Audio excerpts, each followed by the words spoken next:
Hi, this is John again. We're showing the latest update on our layout.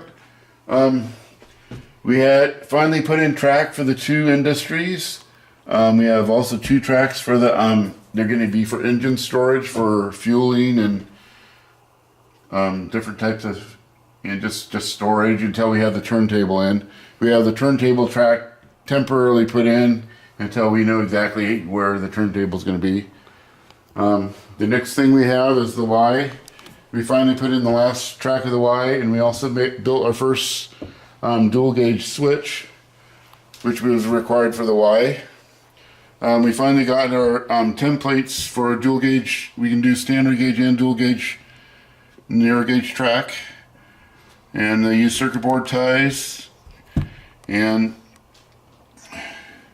we also finished two crossovers to go back between the dual gauge and the main, and then back to the dual gauge again. We have this one here will go straight just to dual, narrow gauge only, and because basically our upper route is going to be dual gauge up until a certain point, and then it only goes to narrow gauge, and then the lower part will actually be standard gauge only.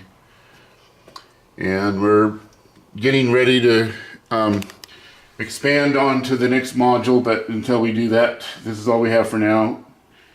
All of our main line is 30-inch radius. All of our dual gauge or narrow gauge is going to be probably 20-inch radius. Maybe, we're not 100% sure. Our engine's going to be showing up tomorrow, so we'll be able to test to see how it will do around the corners.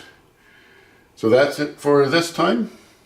And we have one last thing I want to show you. Here's kind of what the narrow gauge switch will look like before we actually paint them.